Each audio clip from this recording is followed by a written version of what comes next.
Hola, bienvenidos a quien sea que esté viendo este vídeo a una clase en la que voy a resolver 4 ejercicios del temario de oscilaciones que entra para el examen de este martes. Resolveré 4 ejercicios.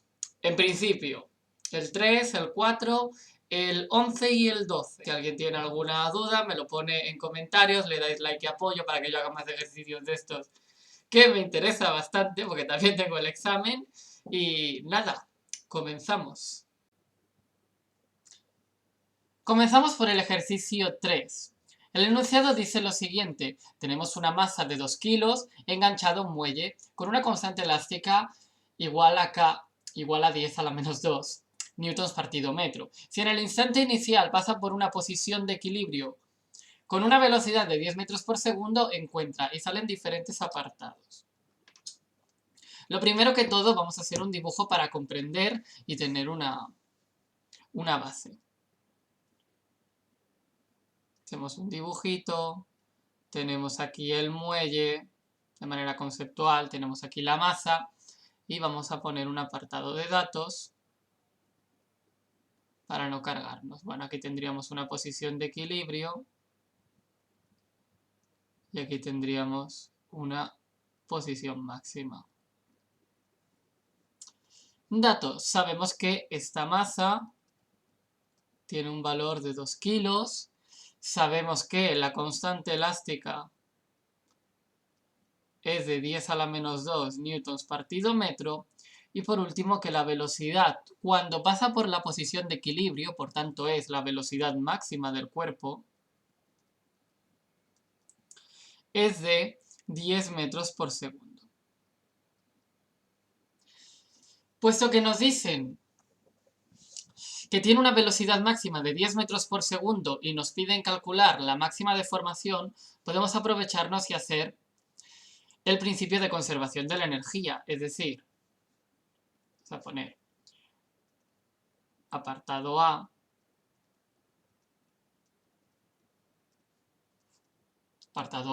principio de conservación de la energía. ¿Qué significa? Que la variación de energía mecánica es igual a cero. Por tanto, la energía mecánica que sucede en el instante inicial debe ser exactamente igual que la que tenemos al final.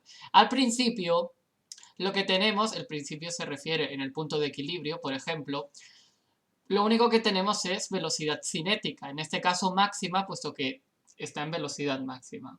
Con lo cual, mitad de masa por velocidad al cuadrado.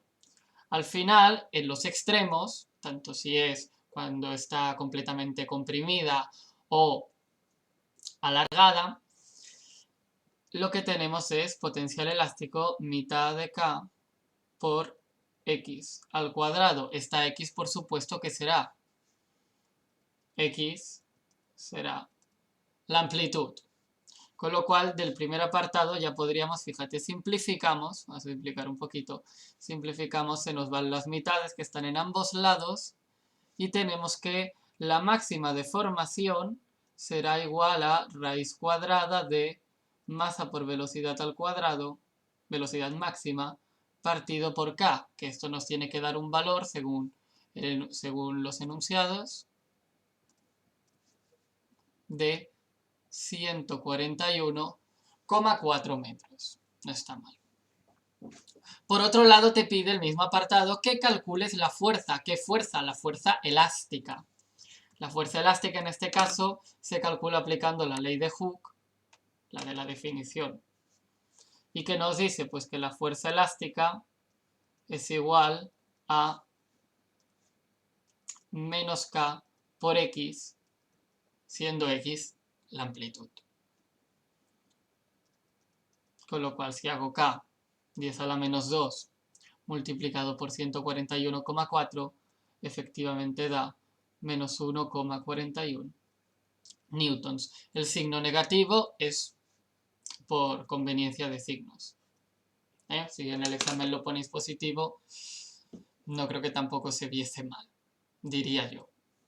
El apartado B pide que se calcule el periodo. Para calcular el periodo tenemos que sacar la frecuencia angular. ¿Y la frecuencia angular cómo la sacamos? Bueno, nosotros sabemos que la velocidad máxima, a partir de las ecuaciones de cinemática, la velocidad máxima es la amplitud multiplicada por la frecuencia angular.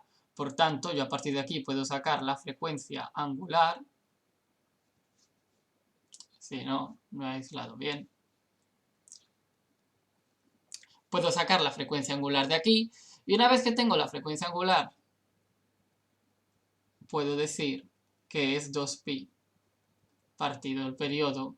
Y de aquí saco el periodo. Si queremos una única fórmula donde esté todo esto puesto, sería esta. Completamente aislado, claro. Pasamos al apartado C. Dice, si el muelle se rompe cuando éste tiene una velocidad de 5 metros por segundo, encuentra la distancia recorrida por la masa si el coeficiente de rozamiento es de 0,2. Este último apartado no es un apartado en sí de oscilaciones, sino que es más de energías. De primeras, un dibujo para comprender la situación. En el caso de que el muelle se ha roto y tenemos que esta masa se está moviendo con una cierta velocidad, sin embargo, hay una fuerza de rozamiento que va a hacer que se detenga. En este caso, puesto que actúan fuerzas no conservativas, no podemos aplicar el teorema de la conservación de la energía mecánica. Tendremos que decir que la variación de energía mecánica es igual al trabajo de fuerzas no conservativas, en este caso, el rozamiento. ¿Cómo quedaría? Pues quedaría que el rozamiento multiplicado por la distancia multiplicado por coseno del ángulo que forman estos dos vectores, que en este caso será 180, por tanto será negativo, es exactamente igual que la variación, en este caso, de energía cinética.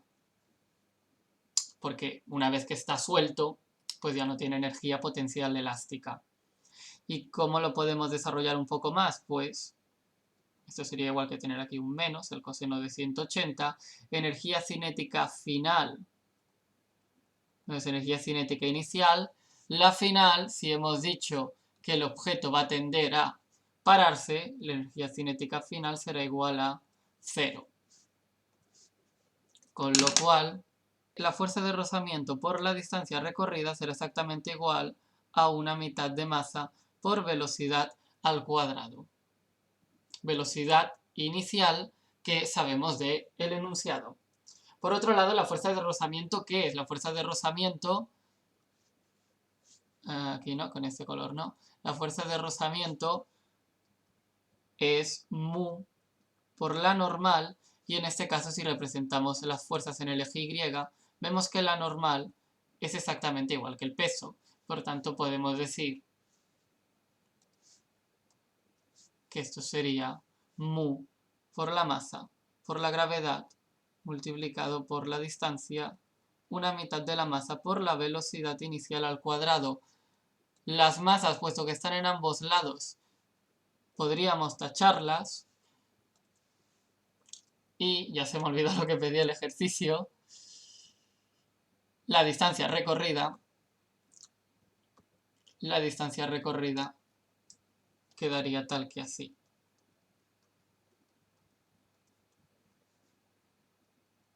Masa, velocidad inicial al cuadrado dividido entre 2 mu. Sí, entre 2 mu. Digo, igual falta algo, no falta nada. Seguimos y vamos con el ejercicio 4, el cual dice lo siguiente. Enganchamos una masa de 1 kilo a un muelle con una constante elástica de 150 newtons partido metro, que cuelga del techo, con lo cual ahora tendremos el caso de un muelle que está de manera vertical. Primero que todo vamos a hacer un dibujo. Tenemos el caso de un muelle que está tan tranquilo de la vida. Vemos el momento en el que se le cuelga una masa y por tanto padece una cierta deformación. Y luego veríamos el caso de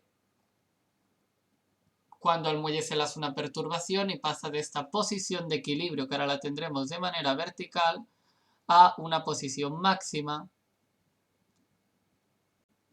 que será nuestra amplitud. Aquí tenemos pues una cierta deformación. El apartado A nos dice lo siguiente: calcula la distancia máxima hecha por el muelle hacia abajo antes de comenzar a subir. Claro, ¿qué tenemos en este caso? Tenemos, pues sí que vamos a tener en cuenta la deformación. Tenemos una posición de equilibrio que sería esta. Bueno, no es una posición de equilibrio, pero es una posición inicial, en la que el muelle está tan tranquilo de la vida. Y luego una deformación que hace, puesto que estamos colocando una masa y está afectado por la gravedad, y luego cae completamente. Por tanto, el primer apartado nos pide justamente esta distancia de aquí, la distancia que denominaremos total. Repito, es un ejercicio curioso y siempre actúa de la misma manera. ¿Cómo resolvemos esto? Pues con tan poca información podemos dejarnos llevar por el teorema de la conservación de la energía, que en este caso se cumple puesto que no hay fuerzas no conservativas. Por tanto, la energía mecánica inicial debe ser exactamente igual que la que tenemos en la final. Al inicio, partiendo de este punto, tenemos que lo único que hay es energía potencial gravitatoria, siendo esta la X total, que es la que a nosotros nos interesa calcular. En el caso final, cuando está completamente estirado, veremos que lo que tiene será únicamente energía potencial elástica. X final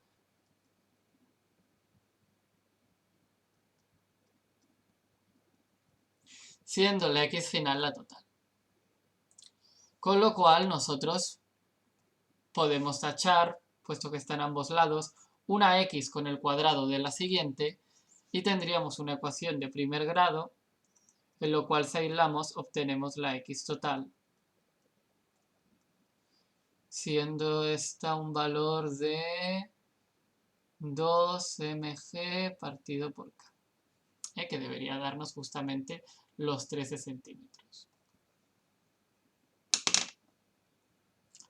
¿Por qué la fuerza elástica tiene el valor de X como X total y no como X máxima? Porque en el momento en el que yo ejerzo una masa y le doy para que caiga, en el momento en el que sube, toda la fuerza elástica va a la situación de más equilibrio. Luego sí que es cierto que vamos a tener una oscilación por una posición de equilibrio. Pero en el instante inicial lo único que le interesa a la fuerza elástica es volver a recuperar. Vamos al apartado B, que pregunta por la posición de equilibrio. Una vez que la fuerza elástica hace todo lo posible por llegar a ese punto original, vemos que la gravedad de nuevo vuelve a atraer a la masa y por tanto cae, oscilando entre una posición intermedia donde tendrá velocidad máxima, y esta es la posición de equilibrio. Siempre que nos pregunten la posición de equilibrio, en este caso, podemos aplicar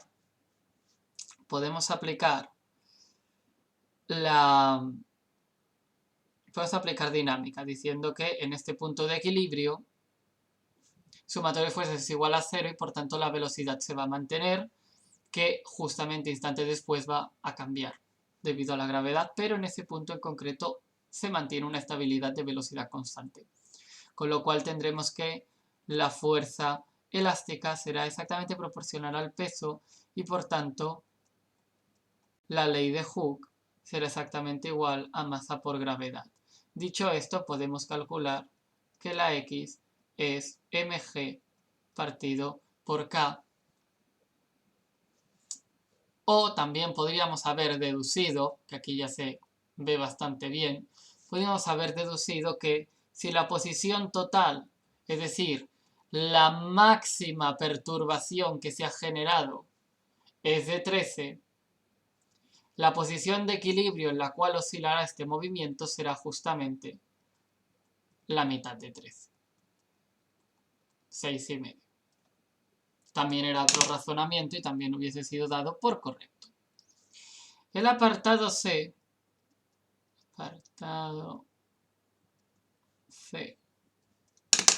dice lo siguiente: la velocidad de la masa cuando llega por primera vez a la posición de equilibrio. En este caso, ¿qué es lo que ha sucedido? Bueno, ¿qué podemos hacer? De primeras podemos hacer, con tan pocos detalles, nuevamente el teorema de conservación de la energía mecánica. Por tanto, energía mecánica inicial es igual a energía mecánica final. En estos casos, ¿en qué nos fijaremos? Pues nos fijaremos en la deformación total como partida inicial y luego, por otro lado, el punto de equilibrio como energía mecánica final. Claro, si hemos dicho que la fuerza elástica hace todo su empeño para volver al estado original del muelle cuando no tenía ninguna masa, sería erróneo decir que cuando está completamente, entre comillas, comprimida, porque no llega a estar comprimida, hay energía potencial elástica. No hay. Ahí está la gran diferencia con un muelle horizontal, que en el horizontal vemos que en los extremos, tanto si está comprimido como estirado, hay fuerza elástica. Pero en este caso no.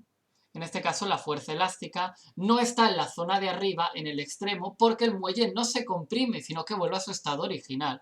Por tanto, lo único que tendremos será energía potencial gravitatoria. Lo voy a hacer aquí, porque es bastante larga la fórmula. Energía potencial gravitatoria en el punto máximo. ¿Y qué tendremos al final? En la posición de equilibrio tendremos, pues evidentemente, una energía potencial gravitatoria.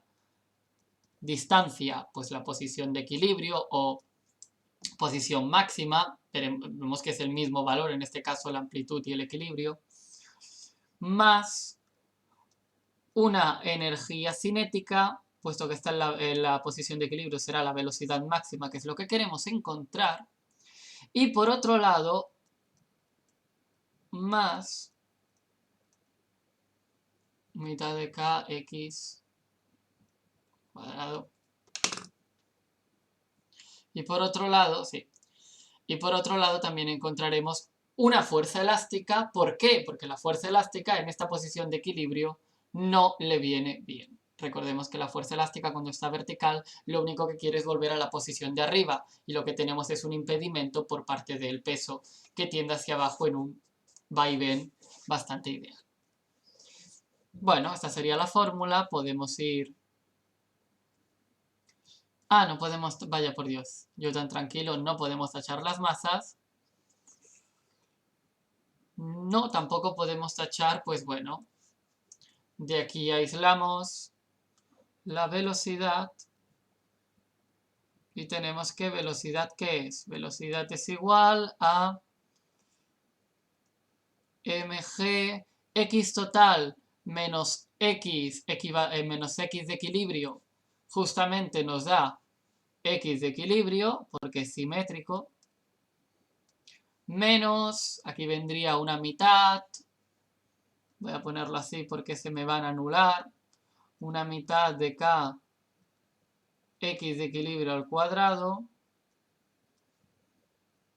dividido entre la masa y multiplicado por 2. Por tanto, aquí va a haber un 2. A ver si lo hago bien. Aquí va a haber un 2. Y aquí se nos va a anular.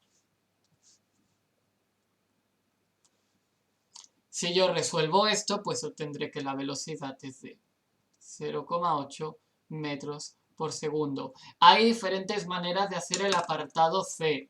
He hecho la que creo más mecánica, pero no por ello más fácil. Otra manera sería razonar y obtener como punto inicial de partida la posición de equilibrio. La posición de equilibrio es el 0 y por tanto pues ya no tendrías que contar esta fuerza gravitatoria. Sería una manera también, que sería cambiar el sistema de referencia, u otra manera que también considero que es sencilla, en vez de hacer este procedimiento, sería encontrar a partir de la fórmula, así no es, la fórmula es esta, a partir de la fórmula siguiente, encontrar cuánto vale omega, frecuencia angular, y luego decir que la velocidad máxima, evidentemente, que será será la frecuencia angular multiplicada por la amplitud. Mucho más sencillo, pero por eso mismo he querido explicar el apartado difícil.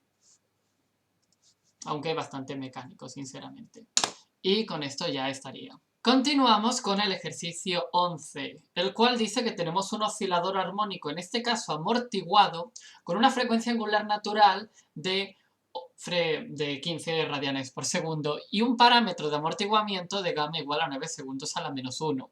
Se dice que se encuentra inicialmente en reposo, pero ya en su posición de equilibrio.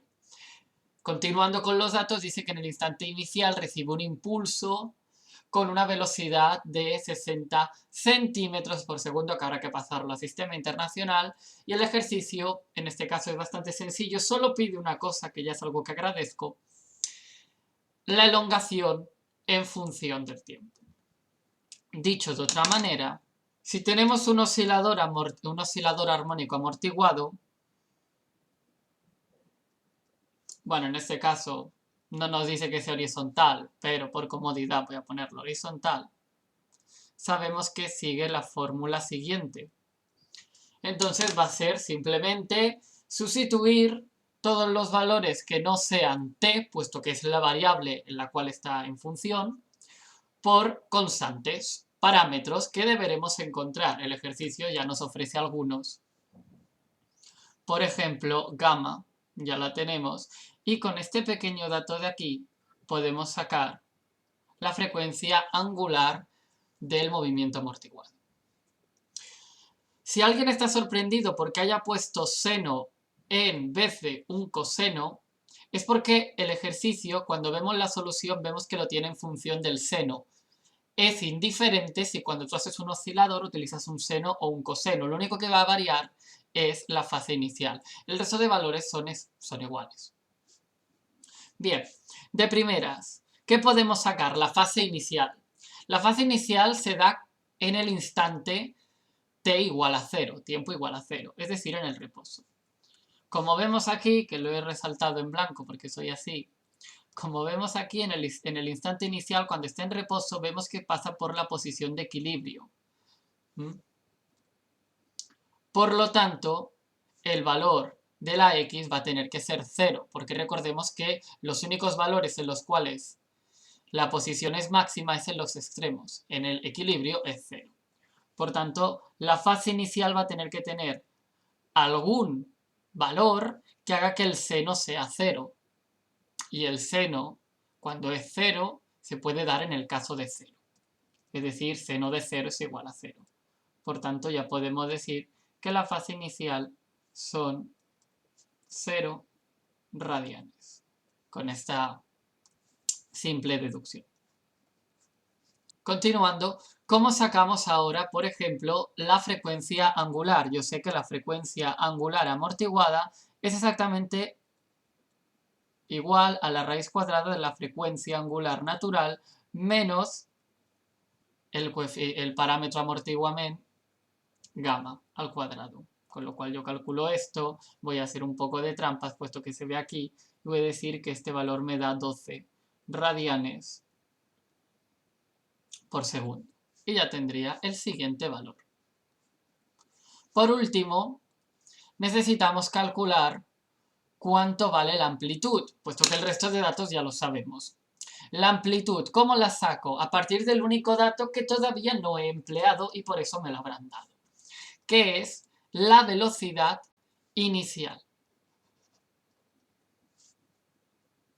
He cambiado el color, no me ha hecho ni caso. La velocidad inicial que te dice que es de 60 centímetros por segundo. Yo hago el cálculo primero que todo, 60 centímetros partido segundo. ¿Cómo utilizo yo esto? Pues no me queda otra que hacer la cinemática de velocidad, la fórmula de cinemática de la velocidad, que nosotros sabemos que la velocidad no es otra cosa que la derivada de la función de posición.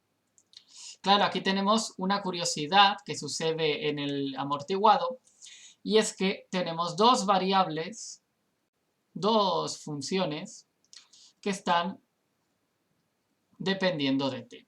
Con lo cual esto es el producto de dos funciones, con lo cual si yo ahora hago la derivada, ¿qué me va a quedar?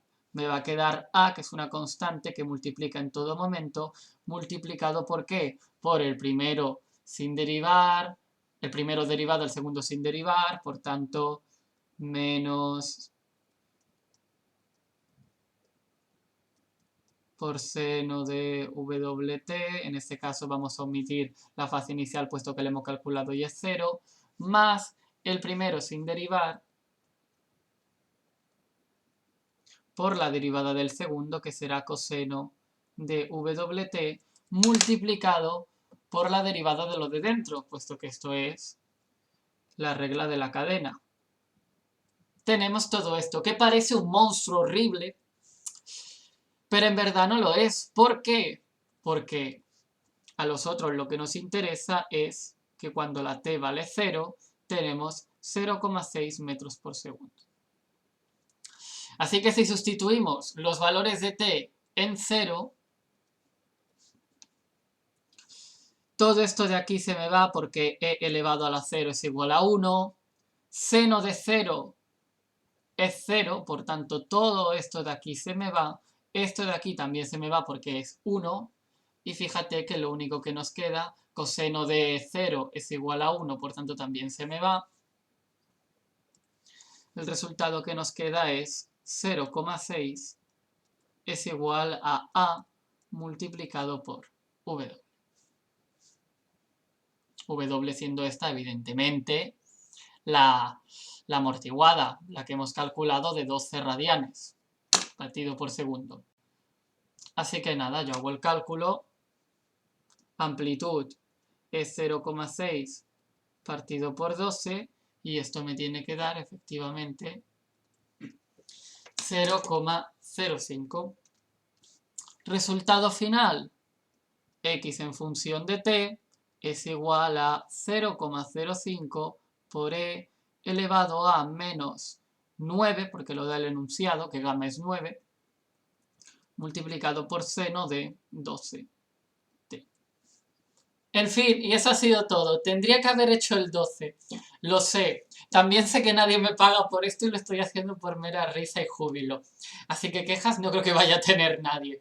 Aún así, puesto que los tengo todos hechos, lo que voy a hacer es, abajo en la descripción, voy a añadir un enlace a Mega para que podáis descargaros el solucionario de, no sé cuántos, creo que son 14, de todos los ejercicios y podéis mirar el 12.